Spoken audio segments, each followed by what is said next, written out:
Hi guys, welcome back to my channel. I'm going to be staying behind the camera for this series as we go through the material for the Law of One.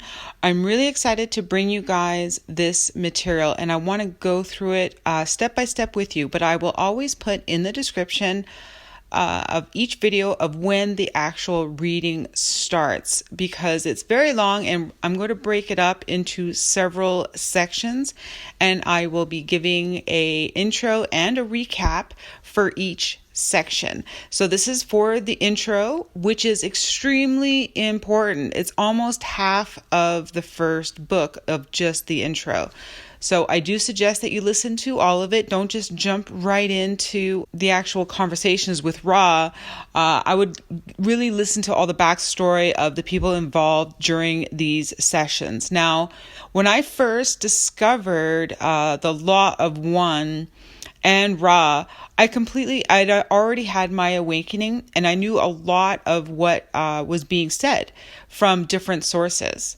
And even though this one was probably done first, this material was out first, I just simply didn't know about it. I was listening to, Dolores Cannon's work and her books. So the more and more things like this I discover, and when it resonates with me and having the knowing for things that are true and then being able to get my own downloads from different sources, as soon as I started going over this material, it was clear as day. And it was just so interesting. And I'm really excited to bring you all this material because I had a hard time finding it anywhere else on YouTube. And so I would read it personally myself, but actually I'm not a very good reader and my voice will start cracking and it might just take me too long. And I don't want to spend like a year reading all these books on tape for you. So I will have a little bit of help with the reading, but, at the end of each session, we are going to go through almost like the lessons, so I can kind of break down my take on things that I've gotten as downloads from the Akasha records and what I can merge with other material that I've gone through. So I hope you join me on this journey as we go through the Law of One. This is going to be book one, and let's get into the intro, and I'll see you at the end of this segment. Thanks, guys. This book is an exact transcript from tape recordings of 26 sessions of an experiment designed to communicate with an extraterrestrial being. We started the experiment in 1962 and refined the process for 19 years. In 1981, the experimental results of our efforts changed profoundly in quality and precision. This book is simply a report of the beginning of this latter phase of our work. Since our experimental work began, and even before we officially formed a research group, there was considerable confusion about the nature of our research. I would like to state that I consider my point of view to be purely scientific. Many readers of this material have used as a basis for its evaluation a previously assumed philosophical bias which has ranged from what I would call objectively scientific to subjectively theological. It is not the purpose of our research group to attempt to do anything other than make experimental data available. Each reader will undoubtedly reach his own unique conclusion about the meaning of this body of data. In recent years, there has been much controversy about phenomena that were apparently incompatible with accepted methods of scientific research. This included such things as UFOs, mental metal bending, psychic surgery, and many other seemingly miraculous happenings. To prove or disprove any of these alleged phenomena is certainly not properly the task of the casual observer. However, most of the public opinion that has been generated with respect to these events seems to be the product of quick and superficial investigation. After almost 30 years of research and experimentation in the area of so-called paranormal phenomena, I must recommend extreme caution in reaching a conclusion. If it is possible to make money, gain notoriety, or have fun from perpetrating a hoax, then someone usually does it. Consequently, paranormal or psychic areas are prime targets for the trickster, and the careful researcher usually has to observe copious amounts of garbage data in order to find a possible embedded gem of truth. This is especially true of Philippine psychic surgery and the large area of spirit communication in general. It seems to me that the presently accepted scientific paradigm is less than adequate. It is my opinion that our present natural philosophy is a very special case of a much more general case yet to be unveiled. It is my hope that our research is in the direction of this discovery. After assimilating several million words of alleged extraterrestrial communication, it is also my opinion that this book and the subsequent volumes of the raw material contain the most useful information that I have discovered. As a result of all of this delving into the rather confusing subjects of ufology and parapsychology, I, of course, have formed my current opinion of how things really are. This opinion may change at any time as I become aware of future information. This book is not intended to be a treatise of my opinion, so I will not attempt to defend its validity. The following is the best guess I can make about what we think we are doing. Only time will tell as to the accuracy of this guess. Our research group uses what I prefer to call tune-trance telepathy to communicate with an extraterrestrial race called Ra. We use the English language because it is known by Ra. In fact, Ra knows more of it than I do.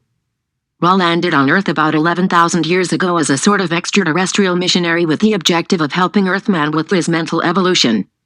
Failing in this attempt, Ra retreated from the Earth's surface but continued to monitor activities closely on this planet. For this reason, Ra is highly informed about our history, languages, etc. Probably the most difficult thing to understand about Ra is its nature. Ra is a sixth-density social memory complex. Since Earth is near the end of the third density cycle of evolution, this means that Ra is 3 evolutionary cycles ahead of us. In other words, Ra's present state of evolution is millions of years in advance of Earthman's. It is not surprising that Ra had difficulty communicating with Earthman 11,000 years ago. The same problem still exists in our present enlightened time. At this writing we have completed over 100 sessions of experimental communications with Ra. This approximate 300,000 words of information has suggested to me a possibly more adequate scientific paradigm. Only time and future will serve to validate and expand this paradigm. Ufology is a large subject. A reasonable amount of background material would swell this introduction to book length. Therefore, the remainder of this introduction does not attempt to cover every portion of this diverse and growing field of study but is instead an accounting of some of the pertinent parts of our research from our beginnings to the present day and the Ra. I've asked my longtime research associate, Carla L. Ruckert, to tell our story. Carla L. Ruckert, I first met Don Elkins in 1962. To me he was a fascinating character, an unusual combination of a college professor and psychic researcher. He had done well over 200 hypnotic age regressions, probing past the birth experience and investigating the possibility that reincarnation might not be just possible but the way things really are. In 1962 I joined an experiment that Don had created in order to start to test a hypothesis which he had developed with the help of Harold Price, an engineer for Ford Motor Company. Price had acquainted Don with some information which Don found quite interesting. Its source was allegedly extraterrestrial. Its content was largely metaphysical and seemed to be in line with all that Don had learned up to that point. Within this material, instructions were given for creating the means whereby to generate further material from this same source without the necessity of actual physical contact with extraterrestrials. Don's hypothesis was that this phenomenon might be reproducible, so he invited a dozen of his engineering students to join in an experiment with the objective of achieving some sort of telepathic contact with a source similar to that of the Detroit groups.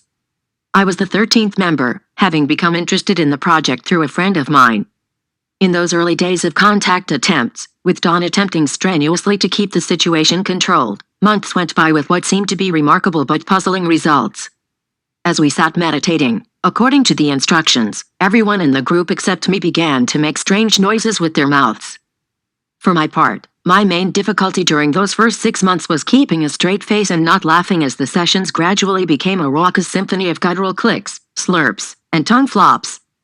The nature of the experiment changed drastically when the group was visited by a contactee from Detroit. The contactee sat down with the group and almost immediately was contacted apparently by telepathic impression saying, "Why don't you speak the thoughts that are on your minds? We are attempting to use you as instruments of communication, but you are all blocked through fear that you will not be speaking the proper words." Through this instrument, Walter Rogers of Detroit, Michigan, the group was instructed to refrain from analysis, to speak the thoughts and to analyze the communication only after it had been completed. After that night, a month had not gone by before half the group had begun to produce information. By the time a year had passed, all in the group except me were able to receive transmissions. The speech was slow and difficult at first because each individual wanted a precise impression of each and every word, and, in many cases, wanted to be completely controlled for fear of making an error in transmission. Nevertheless, this was an exciting time for the original group of students who began this strange experiment.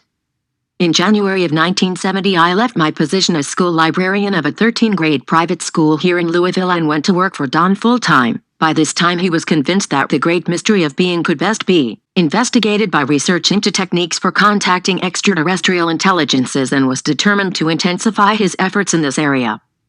During this period, Don worked on many peripheral areas of UFO research, always trying to put the puzzle pieces together. One of the great puzzle pieces for us was the question of how UFOs could materialize and dematerialize. The phenomenon seemed to posit a physics which we had not yet grasped, and of being capable of using this physics, Don had gone to many seances by himself before I joined him in his research and had very systematically crossed each name off his list. He was looking for a materialization manifestation, not one he could prove to anyone else, but one which he, himself, could believe. It was his feeling that the materializations which seances manifest were perhaps of the same or similar nature as the materializations of UFOs. Therefore, his reasoning went, viewing personally the mechanism of a materialization and a dematerialization in a seance would enable him to hypothesize more accurately concerning UFOs. In 1971, after I had been on several fruitless materialization medium searches with Don, we went to a seance held by the Reverend James Tingley of Toledo, a minister of the Spiritualist Church. We went to see Reverend Tingley's demonstrations 4 times. Before the first time, Don had casually examined Reverend Tingley's modest meeting place inside and out. It was built of concrete blocks, like a garage. There were no gadgets either inside or outside the building. I did not know that Don was doing this. I merely sat and waited for the demonstration to begin.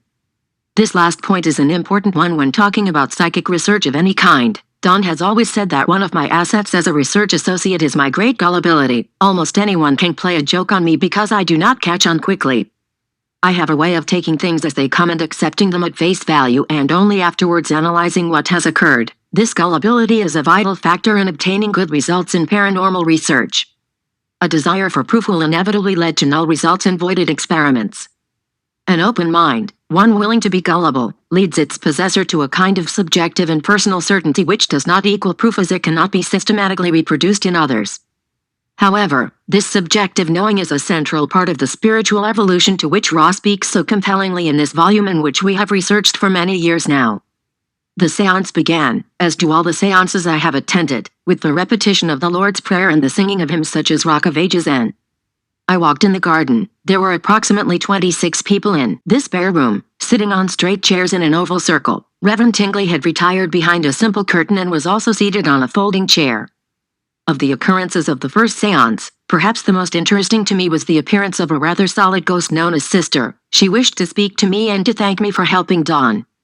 Since I had never had a close friend that was a nun, I was quite puzzled. It was not until much later, when Don was flying us home, that he jogged my memory, and I realized that his mother, who had died before I met her, was known in the family as Sister. Both in that seance, and in the following seance, when Don and I were called up, we could see the ghost-like figures of the materialized spirits quite clearly. I, with impaired night vision, could still make out features, but Don could see even the strands of hair on each entity. During the second seance, an especially inspiring master appeared suddenly and the room grew very cold. He gave us an inspirational message and then told us that he would touch us so that we would know that he was real. He did so, with enough force to bruise my arm. Then he told us that he would walk through us so that we would know that he was not of this density. This he did, and it is certainly an interesting sensation to watch this occur. Lifting his arms, he blessed all those in the room, walked back through us, and pulled down in a small pool on the floor and was gone. In 1974, Don decided that it was time for me to become a more serious student of the art of channeling. He argued that 12 years of sitting and listening to inspirational messages were enough, and that it was time for me to take some responsibility for those cosmic sermonettes, as Brad Steiger has called them, that I so enjoyed. We began a series of daily meetings designed to work intensively on my mental tuning. Many of those who were coming to our meditations on Sunday nights heard about the daily meetings and also came, and within 3 months we generated about a dozen new telepathic receivers. During the process of these intensive meditations, we instituted our long-standing habit of keeping the tape recorder going whenever we started a session. Using some of the large body of material that our own group had collected, I put together an unpublished manuscript, Voices of the Gods, which systematically offered the extraterrestrial viewpoint as recorded by our group meetings. In 1976, when Don and I began to write Secrets of the UFO, published by a private printing and available by mail. This unpublished manuscript was of great help. During this period, one other thing occurred that was synchronistic. Don and I, who had officially gone into partnership with LL Research in 1970, had written an unpublished book titled The Crucifixion of Esmeralda Sweetwater in 1968. In 1974, Andrea Puharich published a book with Doubleday titled Yuri. The book is the narrative of Dr. Puharich's investigation of Uri Geller and their unexpected communication with extraterrestrial intelligences. The form of contact was quite novel in that first some object like an ashtray would levitate, signaling Dr. Puharich to load his cassette tape recorder. The recorder's buttons would then be depressed by some invisible force and the machine would record. On playback, a message from an extraterrestrial source would be present. Don was impressed by the large number of correlations between these messages and our own research. The book is fascinating in its own right, but it was especially fascinating to us because of the incredible number of distinct and compelling similarities between the characters in the real-life journal of Dr. Puharich's work with Uri and the supposedly fictional characters in our book. We went to New York to meet Andrea after phoning him, sharing our long-standing research with him and comparing notes. As our genial host came out onto his front veranda to welcome us, I stopped, amazed, to look at the house. Even the house in which he lived in the country north of New York City was a dead ringer for the house his fictional counterpart had owned in our book. The identity was so close that I could not help but ask, Andrea, what happened to your peonies? When I wrote about your house, I saw your driveway circled with peony bushes. Puharich laughed. Oh, those. I had those cut down 3 years ago.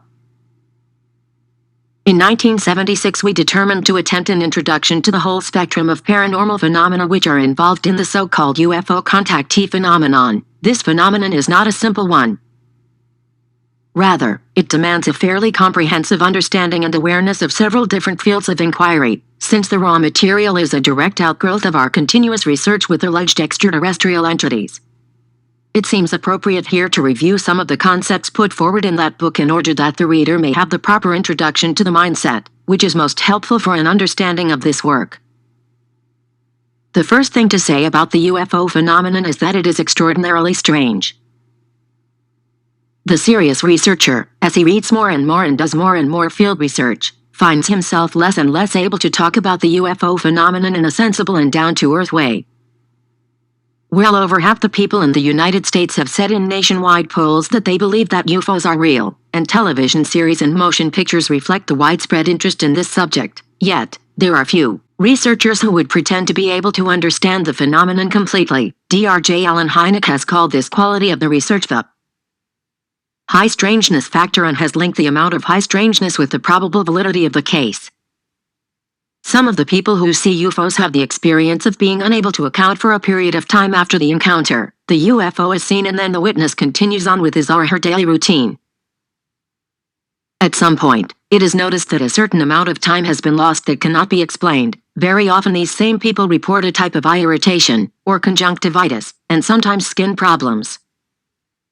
In extreme cases, a person who has lost time and seen a UFO will develop a change of personality and find it necessary to contact the aid of a psychologist or a psychiatrist for counseling.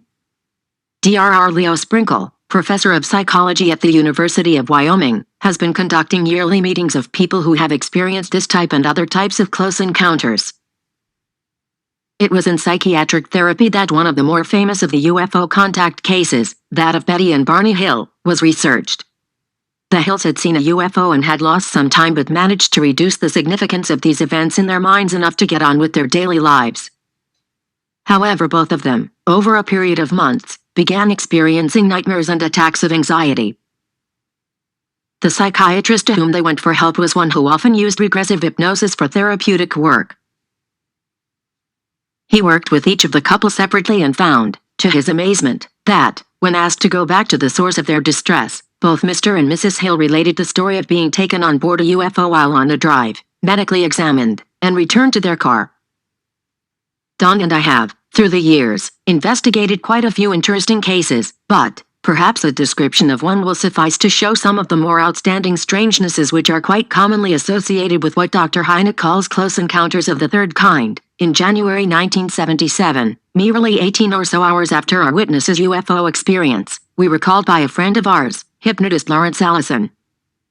Lawrence had been contacted by the witness's mother, who was extraordinarily concerned about her boy. We made an appointment with the witness, a 19-year-old high school graduate employed as a truck driver. He had seen a craft about 40 feet long and 10 feet tall, which was the color of the setting sun, at very low altitude, approximately 100 to 150 feet. The craft was so bright that it hurt his eyes, yet he could not remove his gaze from it. He experienced a good deal of fear and lost all sense of actually driving his car. When he was directly underneath the UFO, it suddenly sped away and disappeared. When the boy arrived home, his mother was alarmed because his eyes were entirely bloodshot. He was able to pinpoint his time lost since he had left precisely when a television program ended, and since he noticed the time of his arrival home, he had lost 38 minutes of his life. The young man wished to try regressive hypnosis to find his lost time. We agreed, and, after a fairly lengthy hypnotic induction, the proper state of concentration was achieved and the witness was moved back to the point at which he was directly underneath the UFO. Suddenly he was inside the ship in a circular room which seemed at least twice as high as the entire ship had seemed from the outside. He saw 3 objects, none of which looked human. One was black, one was red, and one was white. All looked like some sort of machine. Each entity seemed to have a personality, although none spoke to the boy, and he endured a kind of physical examination. After the examination was finished, the machines merged into one and then disappeared. The ship bounced and rocked briefly, and then the witness was back in his car. If you are interested in reading a full account of this case, it was published in the APRO Bulletin, in Flying Saucer Review, in the International UFO Reporter, and in the MUFON UFO News. One of the most familiar aspects of close encounters is the experience that our witness had of seemingly understanding what aliens were thinking and feeling without any speech having taken place. Telepathic communication has long been the subject of much experimentation, and, although there is much interesting research, there has never been a definitive study proving good telepathic communication. Consequently, the field of research into telepathy is still definitely a fringe area of psychic research. However, anyone who has ever known that the phone was going to ring, or has experienced the knowledge of what someone was going to say before it was said, has experienced at least a mild example of telepathy. Don states that telepathic experiments between himself and Uri Geller have been totally successful. However, since they were deliberately not performed under rigorous scientific control, they could not be included in any orthodox report. It is, in fact, our opinion that the rigorous controls have a dampening effect on the outcome of any experiment of this type. LL Research, which, since 1980, has been a subsidiary of the Rock Creek Research and Development Labs, to this day holds weekly meetings open to anyone who has read our books. We still tend to insert the word alleged before the words telepathic communications from extraterrestrials because we know full well that there is no way of proving this basic concept. However, the phenomenon certainly exists. Millions of words in our own files and many millions of words in other groups' files attest to this fact.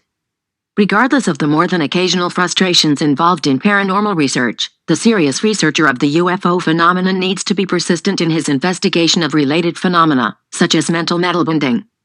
The physics which Ra discusses, having to do with the true nature of reality, posits the possibility of action at a distance as a function of mind, specifically the will.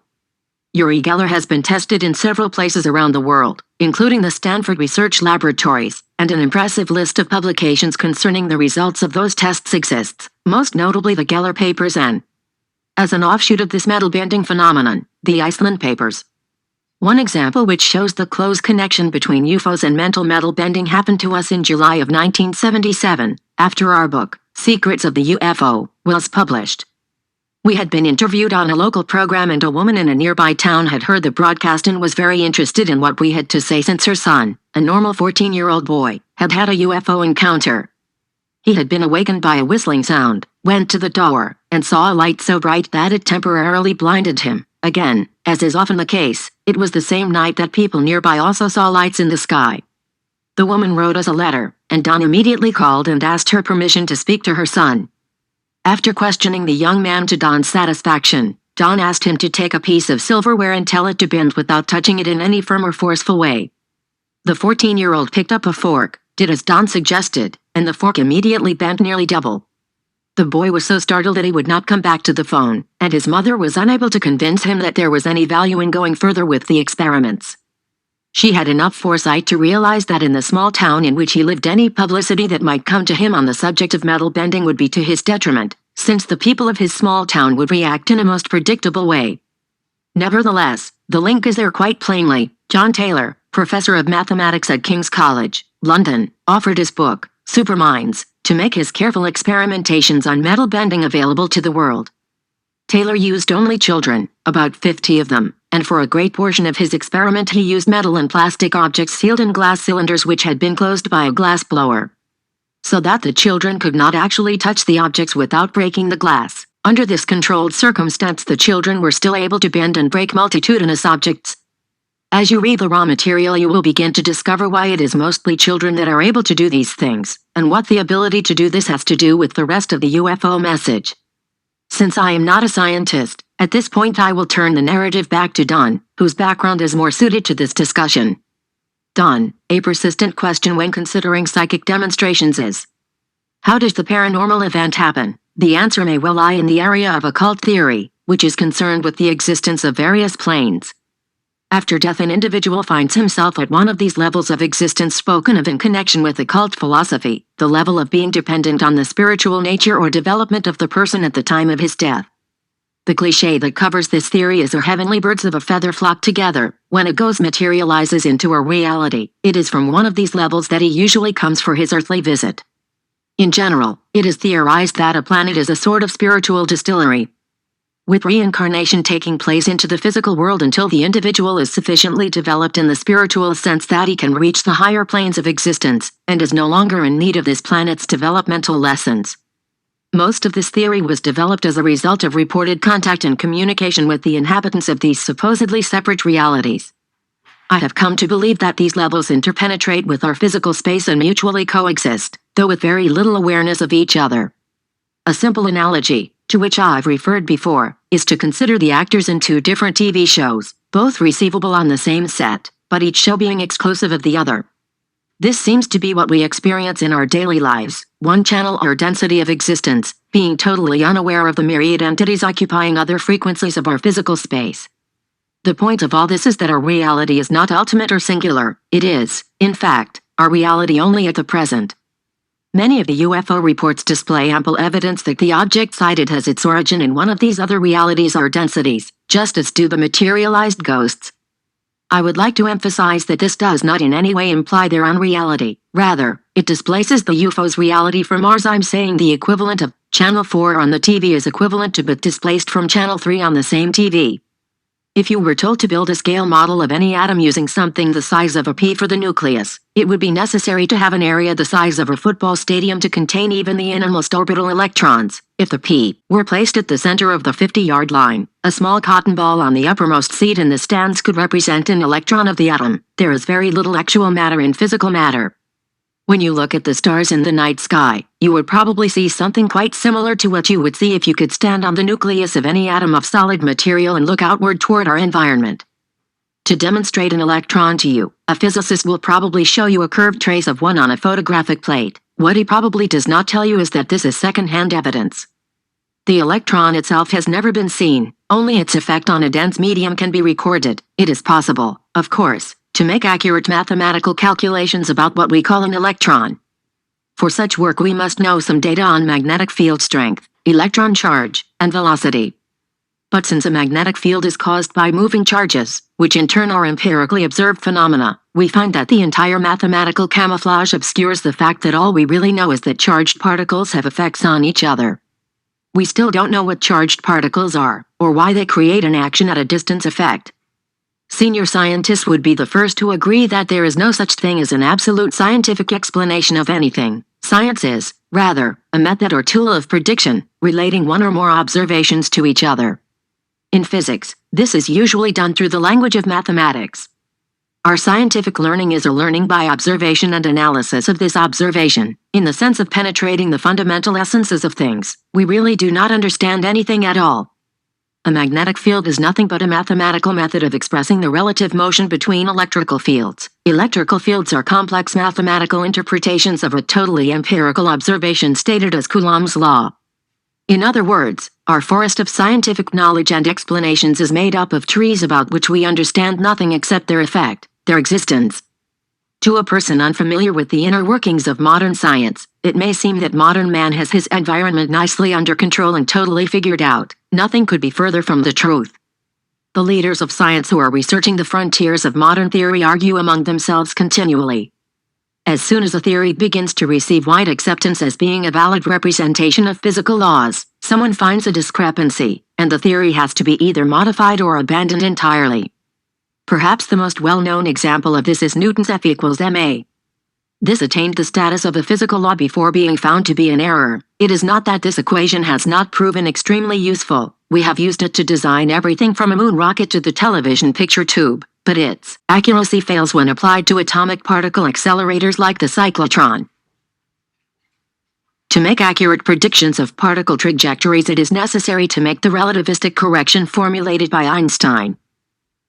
It is interesting to note that this correction is based on the fact that the speed of light is totally independent of the speed of its source.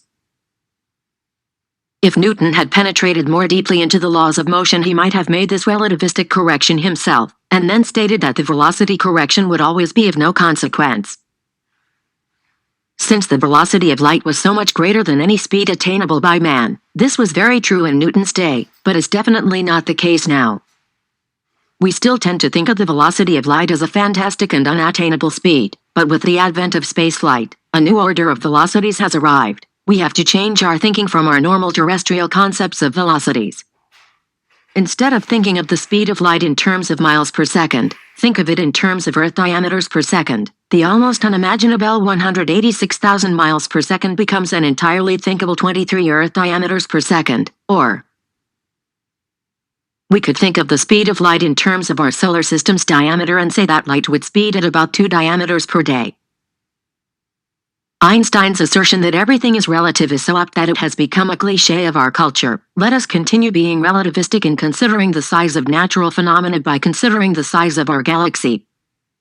If you look up at the sky on a clear night, nearly all of the visible stars are in our own galaxy. Each of these stars is a sun like our own.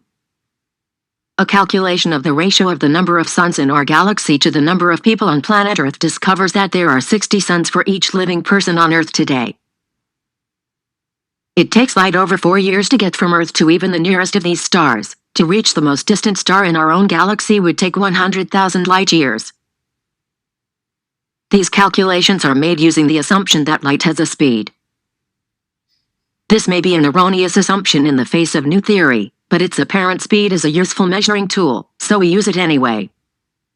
So we have a creation in which we find ourselves which is so big that at a speed of 23 Earth diameters a second we must travel 100,000 years to cross our immediate backyard.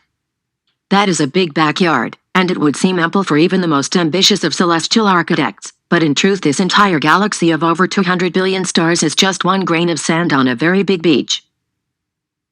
There are uncounted trillions of galaxies like ours, each with its own billions of stars, spread throughout what seems to be infinite space. When you think of the mind-boggling expanse of our creation and the infantile state of our knowledge in relation to it,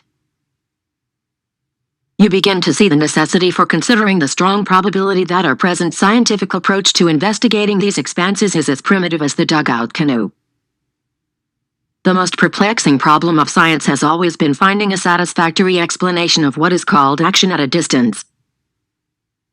In other words, everyone knows that if you drop something it will fall, but no one knows precisely why. Many people know that electric charges push or pull on each other even if separated in a vacuum, but again no one knows why. Although the phenomena are quite different, the equations which describe the force of interaction are quite similar. For gravitation, F equals gmmr2. For electrostatic interaction, F equals kqqr2. The attractive force between our planet and our sun is described by the gravitational equation. The attractive force between orbiting electrons and the atomic nucleus is described by the electrostatic interaction equation. Now each of these equations was determined experimentally. They are not apparently related in any way, and yet they both describe a situation in which attractive force falls off with the square of the distance of separation.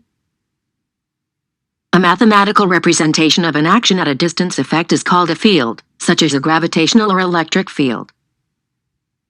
It was Albert Einstein's foremost hope to find a single relation which would express the effect of both electric and gravitational phenomena. In fact, a theory which would unify the whole of physics, a unified field theory.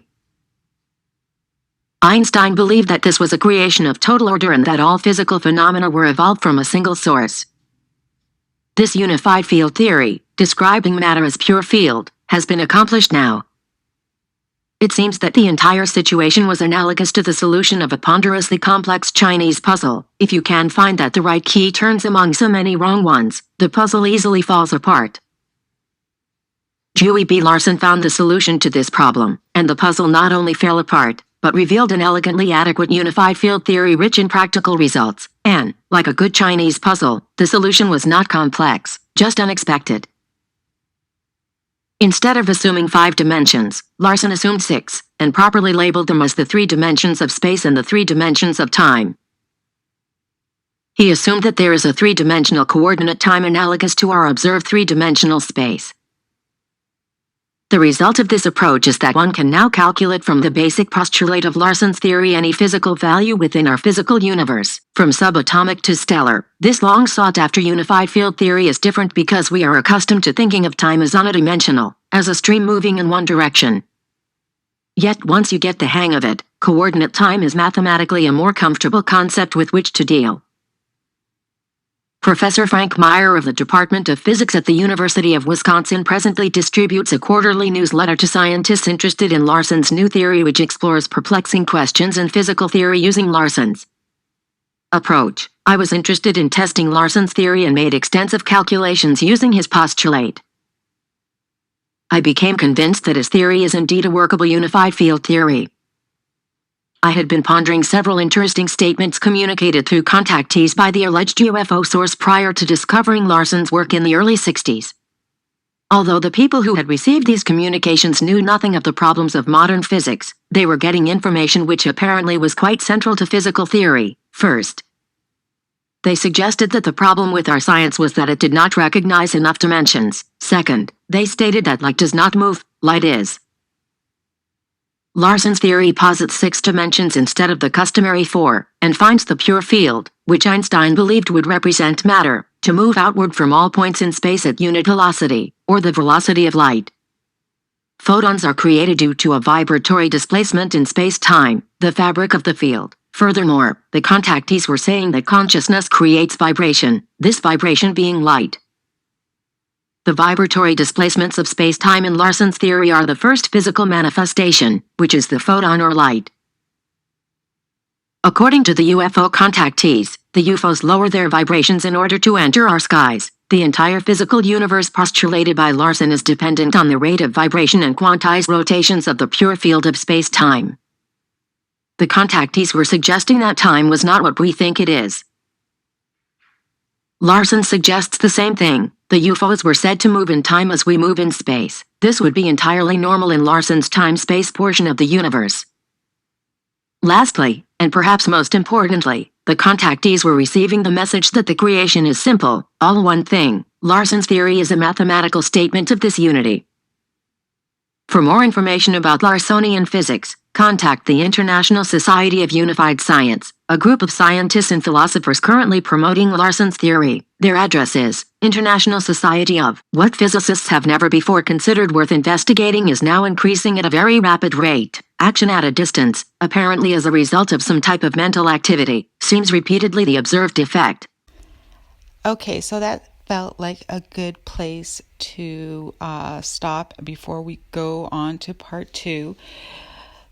The reason why these introductions to this book are so important because it really does lay out the groundwork for the history of where these researchers are coming from and how much work that they did to just bring us this material. It's interesting that they're using the dimensions. Now, they call Ra a 6-dimensional being or extraterrestrial, but he actually is just like a being. He's basically energy. And this will be something that I explain more and more as we go on and what it means to be 6-dimensional opposed to what we are, which is 3, and what it takes to graduate basically to be a 6-dimensional being. Because in time, over millions of years after we become more educated or experienced in going through the processes of the different dimensions, we will eventually graduate to 6D, just like Ra. But he or she or that being is simply millions of years ahead. Not necessarily an extraterrestrial, but is simply just a being of energy. So it's hard to explain what exactly Ra is in human language, but it does become more and more clear as we go through this.